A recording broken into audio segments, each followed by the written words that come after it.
चलो भाई देखो अब मैं क्या करता हूँ। नहीं एक मिनट नहीं यार थोड़े रिस्पेक्ट है। नहीं एक मिनट, चाचा हमारे ऐसी बात है, बस ये जानना चाहता हूँ मोदी जी तुम्हारे चाचा हैं, ताऊ हैं, ठीक है, जेठ है, ससुर है, ननद है, क्या रिश्ते में लगते हैं? अभी मजा आएगा ना भिड़ो। कौन है मोदी? हमारे चाचा जी हैं। चाचा जी हैं। चाचा जी के रूप में हम उन्हें मानते हैं। झूठ बोल रहा है। नंबर 2 सुनो, अभी खड़गे जी ने क्या कहा, जिस घर में राशन जाएगा वो उस घर में दरिद्रता आ जाएगी।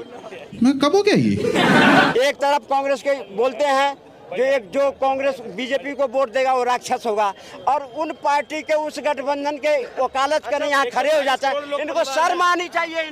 दोस्तों फिर से आ गया एक नया वीडियो लेकर। दोस्तों आज इस वीडियो में आप लोग देखिए किस तरीके से इस भाई का सामना सीधे जो मोदी जी के समर्थक है उनसे हो जाता है, और मोदी जी के बारे में इन्होंने एक ऐसा सवाल कर लिया जिसका जवाब अंकल बहुत सोच समझ कर देते हैं।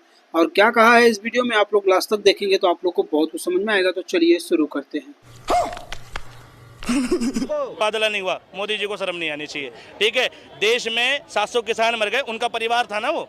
तुम्हारे घर में 700 लोग मर गए, तुम्हें शर्म नहीं आनी चाहिए? अरे बाप रे, ये तो धोती खोल रहा है। अरे यार कैसी बात कर रहे हो? शर्म आया तभी तो सब जेल के सलाखे के नीचे है, सब पे कार्रवाई हुई। पर अपने युवराज को न पूछो जो संदेश खाली में क्या हुआ था और वो झारखंड में क्या हुआ, उससे दही जम जाती है। देखा आपने लापरवाही का नतीजा। मेरी बात सुनो, महंगाई कोई सरकार नहीं रोक सकती। देखो 2014 से कंपेयर कर रहे हैं, 2014 में तो ये ओडी में घूम रहे थे।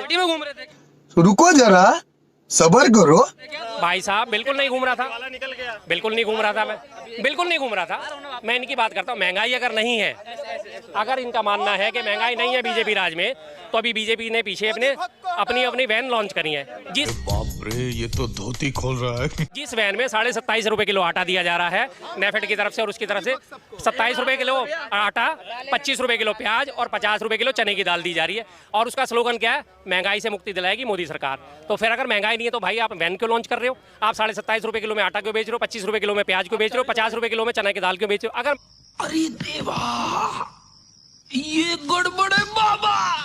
वहीं पर जनता के बीच में शर्मा जी आते हैं और कहते हैं कि जिस तरीके से मोदी की सरकार में महंगाई बढ़ रही है और गरीब जितना परेशान है उतना कांग्रेस की सरकार में नहीं था। मोदी ने वादा किया था कि जो चप्पल पहने वो भी हवाई जहाज की यात्रा करेंगे, लेकिन इतनी महंगाई है हवाई जहाज तो छोड़ो, पैदल चलना भी दुश्वार हो गया है। और कहा इस वीडियो में पता है कैसे हटती? जनमत संग्रह से हटती। नेहरू का मानना ये था कि हम वहाँ की आवाम से जनमत संग्रह कराएं, और मोदी जी ने इसको हटाया सेना के नाम पर। जोर से बोल के लोगों को स्कीमें बता दे। ठीक है, ये डिफरेंस है नेहरू की, कांग्रेस की और मोदी जी की सोच में। क्योंकि नेहरू एंड मौके पे धारा हटाते वक्त भी जनता के वेलफेयर का सोच रहे थे कि किसी का नुकसान ना हो, और मोदी ने बिना परवाह के हटाया है। ये फर्क है 370 हटाने में। यही नहीं, अभी और सुनिए में इन्हें क्या पता। अब दूसरी सुनो, इन्हें महंगाई नहीं दिख रही। ये जितनी योजना है भाई, कांग्रेस सरकार ने एक योजना दी कि अगर हम रोजगार ना दे सके, अगर ये सरकार रोजगार ना दे सके तो रोजगार गारंटी अधिनियम लाई, ठीक, कि भाई तुम 100 दिन का रोजगार मांगो, 200 दिन का रोजगार मांगो, और अगर हम रोजगार नहीं दे सकेंगे तो तुम्हें उतने दिन का भत्ता देंगे। बात तो सही है। और ये सरकार क्या कर रही है?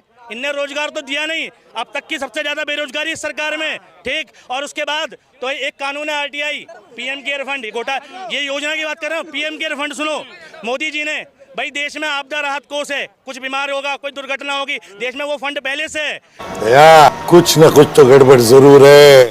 370 धारा लेकर जिस तरीके से अंधभक्त चश्मे वाले भाई को परेशान कर रहे थे, तो इन्होंने बहुत अच्छी तरीके से जवाब दिया। कहा कि मोदी जी ने सेना के दम पर 370 धारा हटाया, लेकिन अगर नेहरू रहती तो जनता के कहने पर 370 धारा हटाते।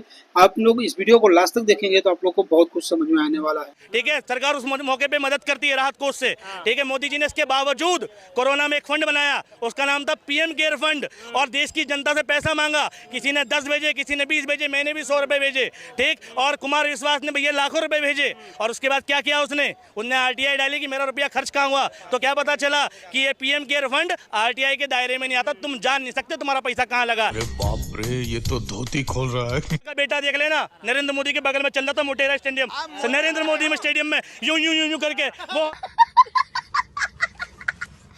होता पप्पू, उधर